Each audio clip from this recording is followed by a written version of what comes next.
Well, good afternoon. Thanks for having us here. Adam, you want to show the guitar real quick? Sure. Here's an oil can guitar funded by our fans and backers on Kickstarter. This is what's available in Urban Outfitters today. Great job. Well, my name is Knox Massey. I'm the general manager of Keith-Massey Family Partnership. It's an investment partnership. We do some fairly simple stuff. Stocks and bonds and real estate and a few alternative investments. I've got a pretty extensive background in angel investing and also some background in some legislation with something called the Invest Georgia program, which is a large venture capital fund. Legislation was put together last year, and also the Georgia Angel Investor Tax Credit. So today we're going to talk about crowdfunding. I'm sure all of you guys have read about different aspects of crowdfunding in the press over the years. We're going to talk about three different types. First, real quick, I want to also let you know about a crowdfunding panel tomorrow night at ATDC. ATDC is the Advanced Technology Development Center. It's in Midtown, 75 Fifth Street, from 6 to 8, I believe. So I believe it's free, so if you'd like to sign up, you can Google it real quick, and I'd love to see you there as well. So we're going to talk about today three different types of crowdfunding. There's intrastate crowdfunding, the Invest Georgia exemption, which is here in Georgia. It's legal crowdfunding. It's different than interstate crowdfunding, which is the Jobs Act related crowdfunding, which the rules and regulations are not in effect yet. Jeff will talk about that quite a bit. We're going to hear about donation or contribution crowdfunding, which is Kickstarter, Indiegogo type crowdfunding, and Adam can talk about that. And then we're going to hear also about using crowdfunding to support nonprofits and municipalities and to support the community. But first, I'm going to let the panel introduce themselves, and then we'll talk, go into questions and talk a little bit more about the crowdfunding. Mark? Yeah, I'm Mark Feinberg. I'm CEO of URoot. URoot launched early July of this year, so it's been in works for a while. It's a platform specific for nonprofits and municipal use and cause-based organizations. It's a little bit different than what you're seeing now with Kickstarter and cause-based initiatives and Indiegogo with cause-based initiatives, and that we took the current model and said, you know, the crowd isn't only the individual. The crowd is also small businesses, medium-sized businesses, large businesses, and foundations. So our model helps to bring individuals, businesses, and foundations together to fund projects using the crowdfunding platform. Yes, sir. Sure. So you just watched the video on Bohemian Guitars. About August of last year, we started getting significant demand for the instruments. So I started attending music and tech conferences on the West Coast in San Fran. And the number one question all the investors and VCs asked me was, how much money did you raise on Kickstarter? At the time, I really hadn't heard of Kickstarter or really looked into it too much. But we came back and evaluated our situation and realized that the best way for us to test the product and raise enough money to actually develop a production run would be to go the Kickstarter route. For those not familiar with Kickstarter, it's a donation/reward-based campaign. So in exchange for people's donations, they get a reward. Some campaigns, you're actually getting the product that they're trying to develop, as in our case. Our guitars were available for pre-order. So for a $285 donation, they would get their guitar. Our goal was to raise $32,000. We hit that goal in just over 7 days. And after 35 days, we were $55,000 funded and took over 170 pre-orders on our guitars with just about 300 backers. So the expectation from a backer in Kickstarter is that they're playing a part in helping someone realize their idea and dream, and in return they get a reward for their donation. Jeff, please. Thanks, Adam. And my name is Jeff Becaris, and I'm the Chief Operating Officer and a co-founder at Spark Market Georgia. We're a crowdfunding platform that is focused exclusively on intrastate transactions, so offers and sales of securities by Georgia-based businesses to Georgia-based investors only. We started putting our platform together, my co-founder Megan Johnson and I, about a year and a half ago. I'm a securities attorney. I've got about 6.5 years of experience in securities, finance, general corporate law, contracts, mergers and acquisitions. And the thing that we saw over and over again was consistent lack of access to capital for small and emerging businesses that were trying to do really cool things in the communities in Georgia and the communities that we lived in. So that's how we became interested in that. About a year and a half ago, we've been building out our technology capabilities since that time, and the full front-facing view of our platform should be ready and open to the public by early middle September. And I just want to say thanks to everybody for sticking around for the last panel of the day. We did bring an electric guitar. We did not bring an amp or the pyrotechnics. I apologize. I was voted down on that. But thank you for staying. Hopefully we can provide some auditory pyrotechnics. Yeah, we were trying to get out and do a few Mick Jagger moves, and maybe I'll do that at the very end. Hope not. So how many people here in the audience have either read about or heard about Indiegogo or Kickstarter or even the Invest Georgia exemption? So a really good crowd, yeah, a good number. Has anybody done a Kickstarter or any type of crowdfunding campaign yet? Not yet? Okay. So I'm going to go back to let Jeff start. I'm going to ask a question and let him start and then come back down. How did each of you decide to use crowdfunding either as a business model, I think we have two different business models here, or as a financing opportunity like Adams? So we'll start with Jeff and sort of come back down. Sure, absolutely, yeah. So as I mentioned a little bit before when I introduced myself, we became interested in crowdfunding as a mechanism for small and emerging business capital formation because we constantly saw that those businesses were being squeezed out of the market from both ends. They couldn't meet the traditional underwriting standards of commercial lenders, and the banking sector had shrunk so dramatically and become very conservative here, particularly in the state of Georgia through the financial crisis, that they couldn't meet the criteria to be able to get small business loans, but they weren't big enough to potentially attract angel investing or VC loans, or maybe they weren't in the right art or industry, so they kept falling into these cracks, even though it was really good, energetic folks who had great ideas and maybe even a great operating history, and they simply were frozen out of these markets. And so we wanted to find a way to be able to help those folks capitalize those businesses going forward. And so we started to look into crowdfunding, got very interested in what Kickstarter and Indiegogo were doing from a donation and rewards-based side, as well as what some platforms overseas in the UK and Australia have already been doing from the securities-based side. And we started looking for ways to facilitate that. And in the process of that investigation, we found the Invest Georgia exemption, which I can talk about a little bit later, the mechanics of it. But suffice it to say that it makes it much easier for Georgia-based businesses to crowdfund through the sales of securities than any other state in the union except Kansas. Georgia and Kansas are the only two states right now that have this incredibly favorable climate for small and emerging businesses to use that mechanism. So that's how we became interested. So Jeff, tell just for a minute or so about how you actually found the Invest Georgia exemption. I think it's a pretty interesting story. Yeah, absolutely. I found it because I sort of consider myself to be one of the last what they call blue sky lawyers in the country. Since 1933, most of the securities regulation in this country of consequence has really taken place at the federal level, as the federal government has tended to preempt state law in a lot of different areas of securities regulation that really matter. But the states do still have a lot of power, and they do have the right to regulate lots of different kinds of securities offerings within the four corners of their state. And so I do work with a lot of different what they call blue sky laws, which is state regulation, in my securities practice. And I happen to be leafing through the binder, which is my repository of all knowledge of securities laws in Georgia in December 2011, came across an exemption that the Secretary of State had put into place.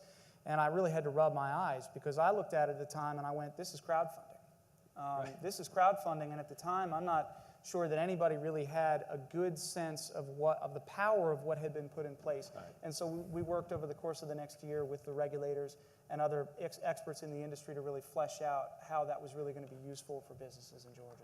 Yeah, so I think it points to how Georgia has become very innovative. certain offices or certain institutions to help young companies, to help small companies in Georgia use alternative methods of financing their companies. So it's great for Georgia. Adam, now, how did you decide to sort of walk through that again about how you decided to use Kickstarter for financing your Sure. project that turned into a business? Yeah, so the idea was planted in my brain when I was attending the San Francisco Music Technology Conference last year, October, where we were a featured startup. And my brother and I are huge fans of Shark Tank, and we couldn't get over every time you watched, the people would get on there and say, oh, they've invested $300,000 in their company, and they've just got a product, but they don't have any sales, or they don't have any marketing plan, and they've sunk all this money, and they don't even know if anyone wants to buy this product. So we decided we'll go the Kickstarter route after doing significant research. It's risk-free. At the end of the day, if you don't reach your funding goal, you don't get any money, but you don't owe anyone any products. So we thought it was the perfect way to validate our concept and prove that there is a demand for these guitars. And it's worked out so far. Great. And Mark? Yeah, I'm a little bit different just because of what our focus is, but being that we're cause-based or cause-focused and nonprofit-focused. But the initial idea, if you're going to look back, came around 10 years ago when Mayor Bloomberg first took office in New York. As many of you know, he's got fairly deep pockets, and he was going through the municipal budgets of New York, and the reports were things that were being deprioritized, that were underfunded, falling off the list in New York. He was stepping in and funding himself, and it just kind of struck a chord with me as far as how do I do that without having as many zeros? I didn't have as many zeros on my balance sheet then, and I still don't, but. I started looking at different ways of saying, okay, find Bloomberg, find and replace Bloomberg with other means. And first studied Kiva, which is one of the first crowdfunding-like platforms that came on the scene years ago. And then the more I got into it, the more I studied it and started to understand the dynamics of how nonprofit fundraising happens. It occurred to me and the rest of the URU team that the way nonprofit fundraising happens is it's a combination of businesses, individuals, and foundations, and they're all looking for a place to aggregate to fund projects. So, what started as originally we're just going to be Kickstarter for community projects evolved into something a little bit bigger in the fact that we're now a crowdfunding platform that's built specifically for the needs of the nonprofit versus just launching with a Kickstarter that is doing a good job but doesn't really capture the full dollar amount. And Mark, you've launched. You launched a few weeks ago? Yeah, we launched, what's today? It's probably 4 weeks ago tomorrow, I think. So yeah. And Jeff, I think y'all are just finishing up the platform and will launch quite soon. Yeah, that's right, Knox. Our technology essentially is in the final phase of testing, and we'll be able to launch in September concurrently with launching campaigns. Yeah. So have any of you had experience with other types of what I'm going to call alternative financing? So to either start a business or a project, personal loans, friends and family financing, angel investors, bank loans, P2P? All the above. All the above? I'm a former investment manager, so I've been on kind of both sides. But we're a startup, so we're a crowdfunding startup, but we still have some of the same challenges that folks in this room have and the people on the stage. So, we raised a seed round of financing, and we're out raising our next round of capital. So, and we've I don't know if it's a joke or not, we've thought about crowdfunding ourselves on our own crowdfunding platform. And that is something that the team talks about, and we haven't ruled it out entirely. So, or on Spark Market. Or on Spark Market. And Adam, you and I were chatting earlier about different types of financing that you use now that you've got some nice orders from some big retailers. Sure. So I'm getting approached by some factorers who will provide me with purchase order financing. So if I were to get a $100,000 purchase order from a big retailer, they'll pay me upfront so I can go and get those products manufactured. They'll work out an agreement with the the retailer will pay them directly net 30 days.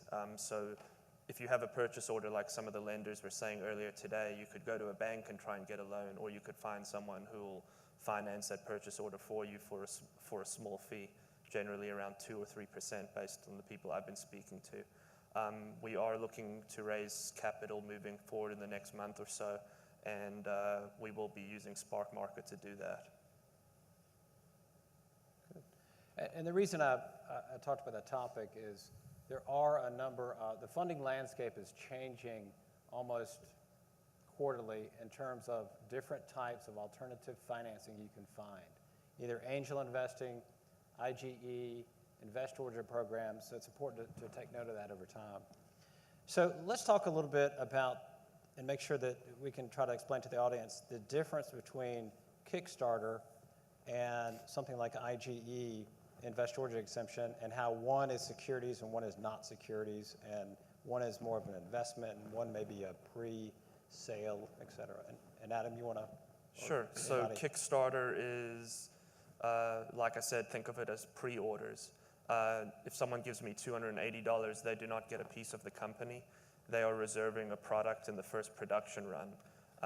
We're transparent with them up front. We say, if we do get this $32,000, we'll be able to deliver our rewards 3 or 4 months down the line.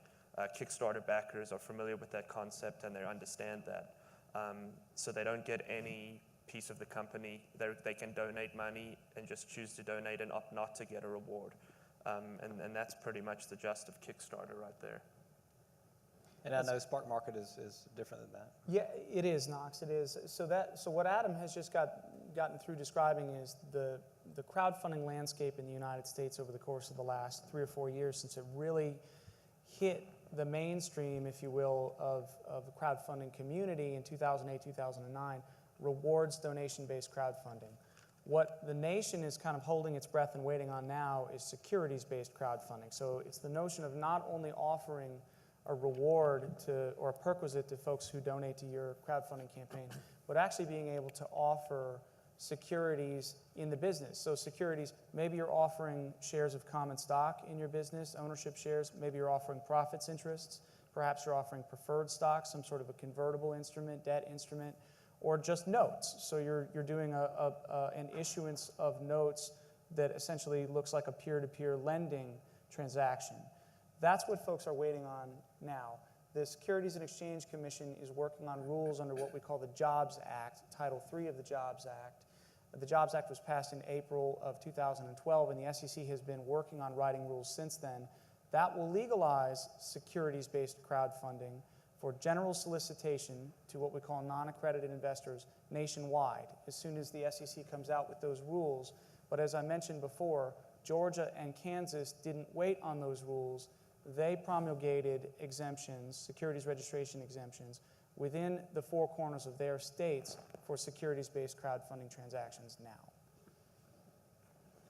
So you talked a little bit about the interstate versus intrastate, and did we give that sort of technicalities to the audience? And I just to put a little bit of gloss over it, basically, so if you are relying on an intrastate securities registration exemption, you as the business must be organized and located within that state, and you must offer and sell to residents of that state only. For an interstate transaction, you can be located anywhere and you can offer and sell anywhere. Yeah, good, thank you. So I know the whole crowdfunding industry is sort of a burgeoning, nascent industry, and let me pose a question to the panel.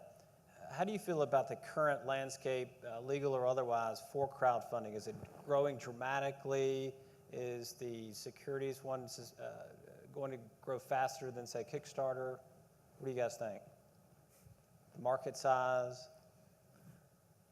I can talk to a chart that I saw. Shoot. Which talks to the contribution-based models are expected to grow at 444% compounded annual growth rate between now and this time next year. I think the security side was around 200% compounded annual growth rate. I think some of that is probably hampered by the fact the rules aren't in place yet. I think once the rules are in place, I think you're going to see a lot more platforms like Spark Market or similar to Spark Market.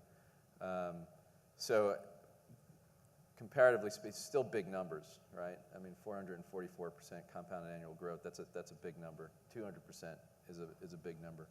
And then there's peer-to-peer lending, and there's some other ones which are also big numbers. So all painting a pretty clear picture that there's a lot of opportunities, and there'll be a lot of new business models that evolve out of the crowdfunding space, where I would expect that anyway. And Jeff, you guys are going to concentrate on Georgia specifically for now. Any plans for the future or beyond that? Or? It's a little unclear, Knox, whether and when we'll expand into different states with the particular model we have. Okay. The concern that I have there is that the mission statement of Spark Market Georgia, as it is right now, is to look for deals of an essentially local character and help those deals fund themselves, crowdsource and crowdfund and fund themselves with local capital. That, I think, is the spirit of crowdfunding, and you asked a little bit about the future of the industry.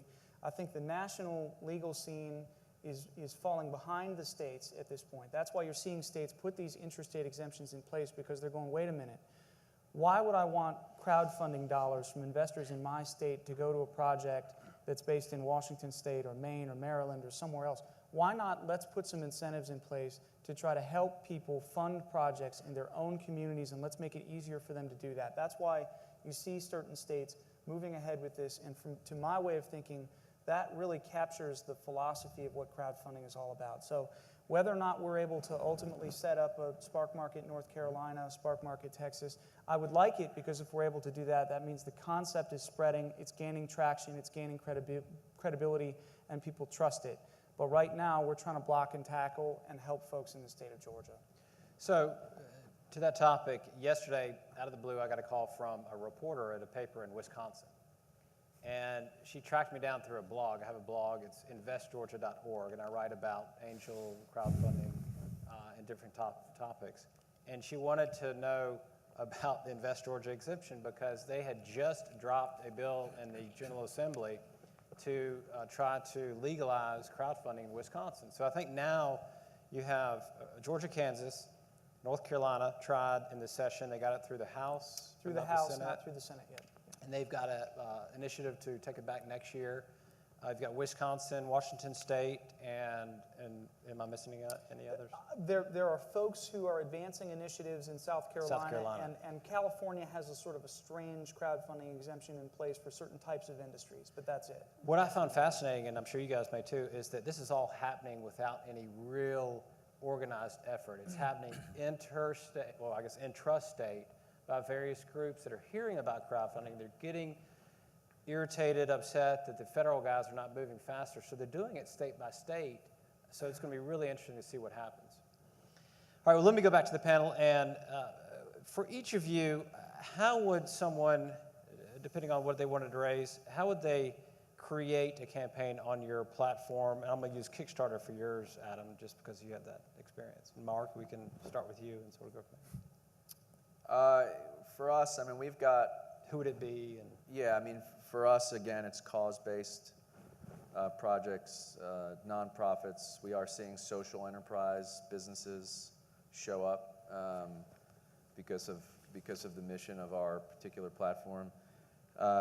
We kind of looked at all of the so-called wizards out there that the various crowdfunders have to set up a project.